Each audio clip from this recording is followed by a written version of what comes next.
சிவகாமியின் சபதம். பாகம் 2. காஞ்சி முற்றுகை. அத்தியாகம் 15. கிளியும் கருடனும். கமலி, கண்ணா, எனக்கு ஒன்றுமே பிடிக்கவில்லை. ஏன் அப்படி? புதிய தளபதிக்கு வந்த வாழ்வை நினைக்க நினைக்க கோபமாக வருகிறது. கோபித்து என்ன பயன்? அவர் யுத்த களத்திற்கு போய் வீராதி வீரர் என்று பெயர் எடுத்து வந்திருக்கிறார். யுத்தத்திற்கு போக வேண்டும் என்று என் மனமும் தான் துடியாக துடிக்கின்றது. யார் குறுக்கே விழுந்து மறிக்கிறார்கள் உன்னை? வேறு யார்? மாமல்லர் தான். மாமல்லருக்கு நான் ஏன் ரதசாரதி ஆனேன் என்று இருக்கிறது. அவரால் தான் நானும் இந்த கோட்டைக்குள்ளேயே அடைந்து கிடக்க வேண்டியுள்ளது. இல்லாமல் போனால் வெட்டி முறித்து விடுவாயோ? எப்படியும் ஒரு நாளைக்கு மாமல்லர் யுத்தத்திற்கு போகாமல் இருக்க மாட்டார். அப்போது நானும் போகிறேனா இல்லையா பார். ஒருவேளை நான் போர்க்களத்தில் வீர சொர்க்கம் அடைந்தால் என்னை பற்றி சின்ன கண்ணனுக்கு சொல்வாயல்லவா? ஆகட்டும் ஆகட்டும். வீட்டுக்குள்ளே உட்கார்ந்து வீரம் பேசுவதில் உனக்கு இணை இந்த பல்லவ ராஜ்யத்திலேயே கிடையாது என்று கண்ணம்மாளிடம் சொல்கிறேன். என்ன, கண்ணம்மாளா? ஆம், கண்ணம்மாளாய் தான் இருக்கட்டுமே. போதும் போதும். பூலோகத்தில் பெண்களை பிறக்க கூடாது என்று நான் சொல்வேன். கூடவே கூடாது. உண்மைதான். ஆண் பிள்ளைகளை போன்ற நிர்மூடர்கள் இருக்கும் உலகத்தில் பெண்களை பகவான் படைக்க கூடாதுதான். உங்களால் நாங்கள் படுகிற கஷ்டம் எவ்வளவு என்பதை உணர்ந்து கொள்ள கூட உங்களுக்கு சக்தி இல்லை. இது என்ன அபாண்டம் கமலி? உங்களை நாங்கள் அப்படி என்ன கஷ்டப்படுத்துகிறோம்? சற்று முன்னால் யுத்தத்திற்கு போய் நான் செத்து போக போகிறேன், நீ வீட்டில் சுகமாக இரு என்று சொன்னாயே, அது என்னை கஷ்டப்படுத்துகிறதல்லவா? தங்கச்சி சிவகாமியை 8 மாத காலமாக மாமல்லர் போய் பார்க்காமல் இருக்கிறாரே, அது அவளை கஷ்டப்படுத்துகிறதாகாதா? ஆமாம், எப்போதும் உன் தங்கச்சியை பற்றியதான் உனக்கு யோசனை, வேறு நினைவே கிடையாது. ஆமாம் கண்ணா, கொஞ்ச நாளாக நான் அவளை பற்றிதான் யோசித்துக் கொண்டிருக்கிறேன். யோசிக்க யோசிக்க வருத்தமாக உள்ளது. சிவகாமி எதற்காக மாமல்லர் மேல் காதல் கொண்டாள் என்று இருக்கிறது.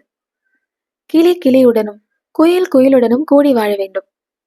மரக்கிளையில் வாழும் பச்சை கிளி உச்சிவானத்தில் பறக்கும் கருடனுக்கு மாலையிட ஆசைப்படலாமா? என்ன கமலி இது, இப்படி பேசுகிறாய்? கொஞ்ச நாளைக்கு முன்னால் எல்லாம் நீதானே உன் தங்கைக்கு இணை 3 உலகத்திலும் இல்லை என்றும் மன்னாதி மன்னர்கள் கூட அவள் காலில் வந்து விழுவார்கள் என்றும் சொல்லிக் கொண்டிருந்தாய். ஆமாம் கண்ணா, என் தங்கை மேல் உள்ள ஆசையினால் தான் அப்படியெல்லாம் சொன்னேன். ஆசை இருக்கும் இடத்தில் அறிவு மழுங்கிவிடும் அல்லவா? ஆனால் ஆற அவரை யோசித்து பார்த்ததில் இதெல்லாம் நல்லதுக்கில்லை என்று தோன்றுகிறது. நான் சிவகாமிக்கு உடன்பாடாக பேசி அவள் ஆசையை வளர்த்து வந்ததும் தப்பு. மாமல்லரின் ஓலைகளை நீ அவளுக்கு கொண்டு போய் கொடுத்து கொண்டிருந்ததும் தப்பு. இப்பேற்பட்ட ஞானோதயம் உனக்கு எப்படி உண்டாயிற்று என்று கண்ணன் பரிகாச குரலில் கேட்டான். கொஞ்சம் கூட வெட்கமில்லாமல் நீ சின்ன கண்ணன் என்று சொல்கிறாயே, அவன் என் வயிற்றில் வந்த பிற்பாடுதான் என்றாள் கமலி. என்ன கமலி, உன் தங்கை சிவகாமிக்கு மாமல்லரை கல்யாணம் செய்து கொள்வதற்கும் சின்ன கண்ணனுக்கும் என்ன சம்பந்தம்? எனக்கு விளங்கவில்லையே. உனக்கு ஒன்றும் விளங்காது கண்ணா.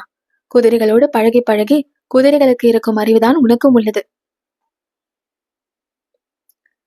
இதோ பார் கமலி, நீ என்னை பற்றி என்ன வேண்டுமானாலும் சொல்லு, கேட்டுக்கொள்கிறேன். என் குதிரைகளை பற்றி மட்டும் ஒன்றும் சொல்லாதே. குதிரைகளுக்கு உள்ள அறிவு மனிதர்களுக்கு இருந்தால் இந்த உலகம் எவ்வளவோ மேலாக இருக்குமே என்றான் கண்ணன். குதிரைகளை பற்றி கமலி கேவலமாக பேசியதில் கண்ணனுக்கு மிக்க கோபம் உண்டாகிவிட்டது. பின்பு சற்று நேரம் அவன் எதுவும் பேசாமல் வேறு பக்கமே பார்த்து கொண்டிருந்தான். கமலியும் ஏதோ யோசனையில் ஆழ்ந்திருந்தாள். எனவே கண்ணன் தன்னைத்தானே சமாதானப்படுத்திக் கொண்டு பேச வேண்டியதாயிற்று. நீ என்னதான் சொல்கிறாய் கமலி? மாமல்லர் உன் தங்கையை கல்யாணம் செய்து கொள்வதற்கு என்ன தடை என்று கேட்டான். கண்ணா, இத்தனை நாளாக நீ அரண்மனை சேவகம் செய்கிறாய். ஆனாலும் அரண்மனை நடைமுறை ஒன்றும் உனக்கு தெரியவில்லை. ராஜாக்களும் ராஜகுமாரர்களும் கல்யாணம் செய்து கொள்வதென்றால் நீயும் நானும் கல்யாணம் செய்து கொள்வதைப் போலவா? மாமல்லருடைய மகன் ஒரு நாள் இந்த காஞ்சி சிம்மாசனத்தில் ஏற வேண்டியிருக்கும் அல்லவா? இதை தெரிந்து கொள்ள அபாரமான அறிவு வேண்டியதில்லை. குதிரைகளுக்கு இருக்கும் அறிவு கூட போதுமே. அப்படியென்றால் அந்த அறிவை செலுத்தி இன்னும் கொஞ்சம் யோசித்துப்பார். சிற்பியின் மகள் வயிற்றில் பிறக்கும் பிள்ளையை பல்லவ சிம்மாசனத்தில் ஏற்றி வைக்க முடியுமா? ஏன் முடியாது? அதில் என்ன கஷ்டம்? நமது அரண்மனை சிம்மாசனம் அப்படி ஒன்றும் அதிக உயரமில்லையே. நான் ஒருவனாகவே தூக்கி அதில் உட்கார்த்தி வைத்து விடுவேனே. நீ விளையாடுகிறாய் கண்ணா. ஆயன சிற்பியின் பேரன் பல்லவ குலத்து சிம்மாசனத்தில் ஏறுவதற்கு நாட்டார் நகரத்தார் சம்மதிப்பார்களா? நாட்டார் நகரத்தாரை சம்மதிக்க செய்வது என் பொறுப்பு கமலி. நீ பார்த்து கொண்டே இரு. 2 கையிலும் 2 குதிரை சாட்டையை எடுத்துக்கொண்டு போய் நாட்டார் நகரத்தாரின் முதுகில் வெளு வெளு என்று வெளுத்து சம்மதிக்கும்படி செய்கிறேனா இல்லையா பாரு. அது மட்டுமல்ல கண்ணா, மகேந்திர பல்லவரின் சித்தப்பா பேரன் ஒருவன் வேங்கிபுரத்தில் வளர்ந்து கொண்டிருக்கிறான். உனக்கு தெரியாதா? அந்த ஆதித்தவர்மன் பல்லவ சிம்மாசனத்திற்கு போட்டிக்கு வரமாட்டான்.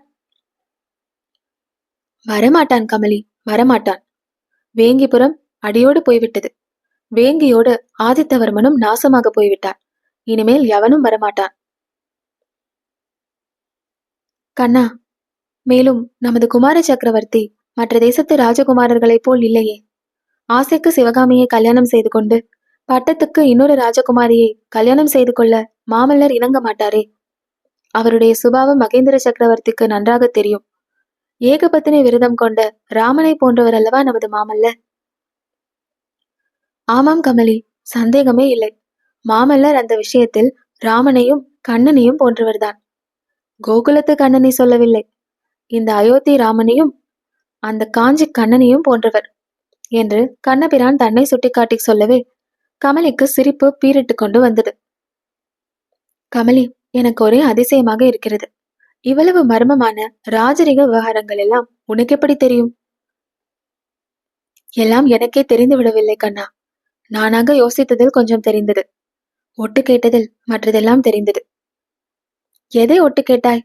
எப்போது கேட்டாய்? 4-5 நாளைக்கு முன்னால் நீ வீட்டில் இல்லாத பொழுது இங்கு ஒரு மனிதர் வந்திருந்தார் கண்ணா. அவரும் மாமாவும் வெகு நேரம் பேசிக் கொண்டிருந்தார்கள். சிவகாமியின் பெயர் காதில் விழவே நான் சுவரோரமாக நின்று கேட்டேன். இந்த விஷயமெல்லாம் அவர்கள் பேசிக் கொண்டிருந்தார்கள். அதோடு அதோடு என்ன கமலி? இன்னொரு முக்கிய விஷயமும் பேசினார்கள்.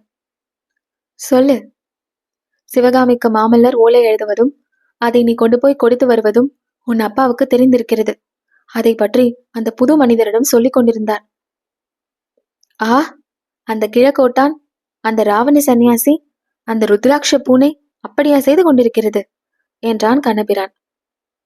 அவனுடைய தந்தையை பற்றிதான் அவ்வளவு மரியாதையான வார்த்தைகளை சொன்னான். கமலி அவனுடைய வாயை பொத்தினாள். அந்த புது மனிதர் யார் தெரியுமா கமலி என்று கண்ணன் கேட்டான். தெரியாது. அதற்கு முன்னால் அவரை நான் பார்த்ததே இல்லை என்றாள் கமலி. அந்த சமயத்தில் தெருவில் விரைவாக குதிரை பாய்ந்து வரும் சத்தம் கேட்டது. கண்ணன் கமலி இருவரும் பலகனி வழியாக வீதியில் பார்த்தார்கள். 4 கால் பாய்ச்சலில் சென்ற குதிரை மீது ஒருவன் போய்க் கொண்டிருந்தான். அவனுடைய முகம் ஒரு கணம் கண்ணன் வீட்டு பக்கம் திரும்பி மறுகணம் எதிரே நோக்கியது. கமலி, கண்ணா, அவர்தான், அந்த குதிரையில் போகிறவர்தான் அன்றைக்கு வந்து மாமாவோடு பேசிக் கொண்டிருந்தார். யார் அவர், உனக்கு தெரியுமா என்று கேட்டாள்.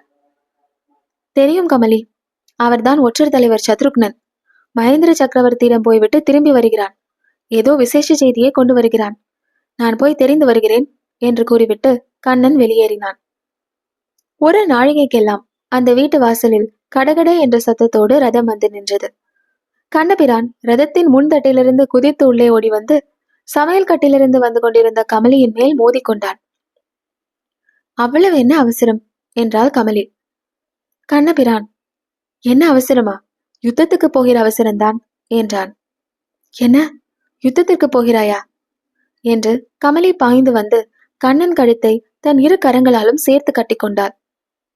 ஆமாம் கமலி, ஒற்றர் தலைவர் சத்ருக்னன் மகேந்திர சக்கரவர்த்தியிடமிருந்து ஓலை கொண்டு வந்திருக்கிறான். மாமல்லர் போர்க்களத்துக்கு போக சக்கரவர்த்தி அனுமதி கொடுத்து விட்டார். இன்னும் அரை நாழிகையில் மாமல்லர் கிளம்புகிறார் கமலி. நீயும் கிளம்புகிறாயா கண்ணா? நிஜமாகவா? இது என்ன கேள்வி? மாமல்லர் போனால் நான் அவருடன் போகாமல் எப்படி இருக்க முடியும் கமலி? மாமல்லர் சக்கரவர்த்தியின் திருக்குமாரர். நாளைக்கு பல்லவ சிம்மாசனம் ஏறப்போகிறவர். அவர் போர்க்களத்துக்கு போய் யுத்தம் செய்ய வேண்டும். நீ ஏன் செல்ல வேண்டும்? எந்த ராஜா வந்தாலும் எந்த ராஜா போனாலும் நமக்கு என்ன வந்தது இது என்ன கமலி? நேற்று வரை நீ இப்படியெல்லாம் பேசியதே இல்லையே. நான் பிறந்த நாட்டுக்கு அபாயம் வந்திருக்கும் போது நமக்கென்ன என்று நாம் வீட்டில் இருப்பதா? நாட்டுக்கு அபாயம், நகரத்திற்கு அபாயம் என்று ஓயாமல் சொல்கிறாயே கண்ணா. அப்படி என்ன அபாயம் வந்து விட்டது? பல்லவ நாட்டுக்கு இது பொல்லாத காலம் கமலி. வடக்கே இருந்து வாதாபி புலிகேசி மிகப்பெரிய சைனியத்தோடு வந்து கொண்டிருக்கிறார்.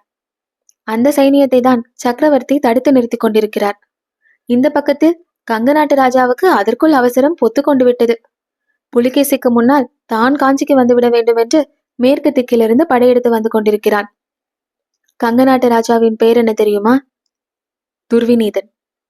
துரியோதனனுடைய மறு அவதாரம் போல. இந்த துர்விநீதனை எதிர்க்கத்தான் மாமல்லர் கிளம்புகிறார் கமலி. நானும் கிளம்புகிறேன். இத்தனை நாளும் நான் எப்போது வரும் என்று ஏங்கி தவித்த சந்தர்ப்பம் கடைசியாக வந்திருக்கிறது. மனப்பூர்வமாக, உற்சாகமாக எனக்கு விடை கொடுத்து அனுப்பு. கண்ணா, நான் என்ன செய்யட்டும்? என் மனதில் ஏனோ உற்சாகமே இல்லை. என் தங்கை சிவகாமியை நினைக்க மனசோர்வு அதிகமாகிறது. அவளுடைய தலைவிதி என்னவோ என்று எண்ண எண்ண ஏக்கமாக உள்ளது. முக்கியமான விஷயத்தை சொல்லாமல் விட்டு விட்டேனே. மகேந்திர சக்கரவர்த்தியை பற்றி நீ என்னவெல்லாமோ சந்தேகப்பட்டாய் அல்லவா கமலி? அதெல்லாம் சுத்த தப்பு. சக்கரவர்த்தி என்ன சொல்லி அனுப்பியிருக்கிறார் தெரியுமா? மாமல்லரை போர்க்களத்துக்கு போவதற்கு முன்பு நேரே ஆயனர் வீட்டுக்கு சென்று ஆயனரையும் சிவகாமியையும் உடனே காஞ்சி கோட்டைக்கு அனுப்ப சொல்லியிருக்கிறார். ஒருவேளை நானே அவர்களை ரதத்தில் ஏற்றி கொண்டு வந்து இங்கே விட்டுவிட்டு போனாலும் போவேன். மகேந்திர பல்லவரை பற்றி இப்போது என்ன சொல்கிறாய் கமலி? அவர் நல்லவரா, பொல்லாதவரா என்று கண்ணபிரான் தலை நிமிர்ந்து கர்வத்தோடு கேட்டான். எப்படியாவது எல்லாம் நன்றாக முடியட்டும் கண்ணா. நீயும் போர்க்களத்திலிருந்து சேமமாக திரும்பி வர வேண்டும் என்று கமலி கூறிய போது அவள் கண்களிலிருந்து அருவி பெருகியது.